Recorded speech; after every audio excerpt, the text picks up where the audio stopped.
¿Cómo debe ser la participación del cristiano en la política? Donde haya hombre hay política. Yo quiero decirle a todos los fanáticos, sean pastores, no lo sean, ese cuento de que yo soy apolítico es una mentira. Usted es un gran político en contra de la política. Donde haya hombre, hay política. El problema no es la política. El problema es cómo manejo yo la política. Entonces, por definición se sabe que política es el arte de servir. ¿Cierto? Eso en sí es la política. Lo que pasa es que los políticos no van a servir, sino a ver cómo se benefician de los recursos sagrados, digo yo, del Estado. Porque el pueblo es obligado a pagar, bajo la sanción de que si no paga, hay otra sanción, inclusive la privación de la libertad. Eso lo hacen los señores de cuello blanco, las leyes allá. Pero ellos buscan las leyes, hacen las leyes para obligarte,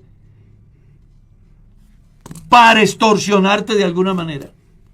Porque lo das o lo das. Y enseguida ellos sacan ventaja para el derroche, para sus pretensiones, para llenarse de tantas cosas que inclusive llegan a decidir sobre la vida del pueblo.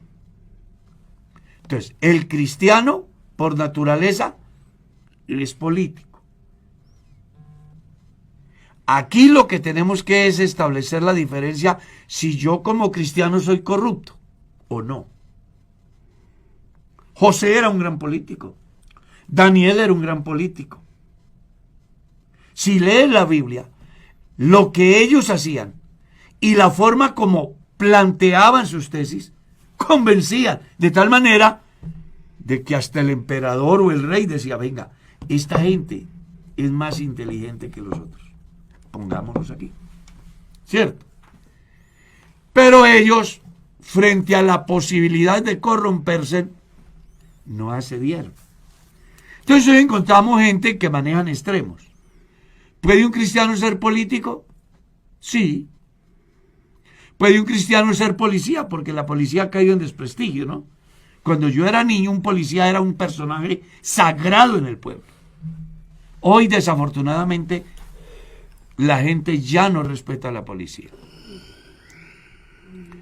Entonces aquí, el problema no es la función, sino cómo lo hago. ¿Cómo lo hago? Entonces un cristiano sí puede ser policía, un cristiano sí puede ser soldado, un cristiano sí puede ser diputado, puede ser concejal, puede ser gobernador, puede ser presidente. Claro que puede serlo. Ah, no, pero es que todo el que llega allá se corrompe, porque les falta carácter. Pero Daniel pudo ser un plenipotenciario en el imperio babilónico. José fue gobernador, la persona más importante después del faraón. Y ninguna de las posibilidades que ellos tuvieron de torcerse, los torcieron. Entonces aquí es asunto de carácter cristiano, de valores. ¿Ya? Yo como cristiano elijo la persona que pienso entre todo ese boom de malandros, el que posiblemente no sea tan malo. Porque se necesita que alguien lidere eso. Claro. ¿Cierto? Que uno busca como el que mejores propuestas hace y que sean viables. Porque hay gente que cree propuestas que no son viables. Que no son viables. Entonces, ahí, pues la posición del cristiano debe de ser, número uno, entender que su vocación política es privada. Yo debo de saber, tener conocimiento de qué es lo que quiero y por quién. No debo de afectar a nadie. diciéndole vaya por este o vaya por aquel o vaya por el otro, porque es más, la iglesia como tal tiene una filosofía, y es que antes de elecciones saca un comunicado por los diarios más importantes del país diciendo que la iglesia no tiene candidatos, ni avala candidatos, que la iglesia no se opone a que sus miembros ejerzan ese derecho, pero que tampoco los avala. Quien sea candidato lo hace bajo su propia responsabilidad, no esperando que la iglesia los va a apoyar. Porque hay algo interesante. Cada que llega esa temporada, ahí se aparecen los presuntos cristianos, malos políticos, porque la política no es de 2 meses antes de. La política, que es el arte de servir, debía de ser los 24/7, los 12 y todo el tiempo. ¿Está claro? Pero esos que solamente buscan a la gente cuando llegue el momento, hombre, esos son perversos políticos que solo buscan sacar ventaja, aprovecharse de la ingenuidad de los votantes para ellos hacer sus imperios, sus fortines políticos y luego lucrarse de ellos. Entonces yo como cristiano, como pastor, soy político. Usted verá si me condena. Soy político. Porque creo que donde haya un hombre, hay política. De una o de otra manera la hay. A favor o en contra. O declararse A. Entonces cuando se declara A, simplemente es un movimiento. El voto en blanco, por ejemplo. Eso es algo así como nada me sirve. Soy A todo eso. Sí, no, digo que es interesante, ¿no? No, el tema de la política, y usted y yo lo hemos hablado en tantos aspectos de eso.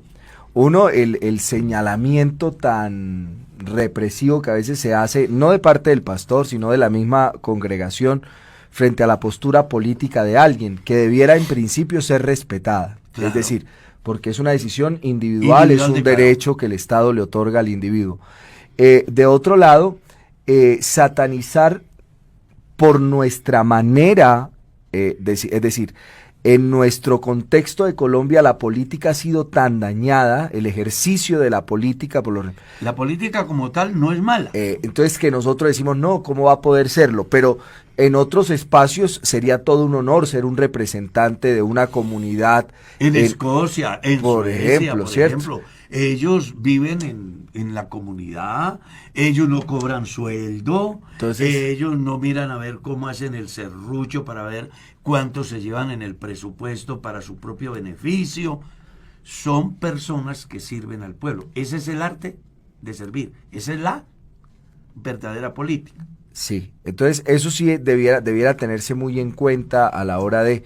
Porque pasa, hermano Carlos, y pasó, por ejemplo, en la elección presidencial en Colombia, cuántas cosas uno leía en redes sociales de cristianos tirándose entre ellos por unos temas que debieran manejarse de un modo adecuado. Porque no se respetan los derechos del otro. Porque cada uno piensa que tiene la razón. Y resulta que en política, por los politiqueros, el único que tiene la razón es el político, que es el que se va a robar al pueblo. Eso es todo. Cualquiera, de donde sea. Siempre van con esa intención. En nuestra cultura, desafortunadamente.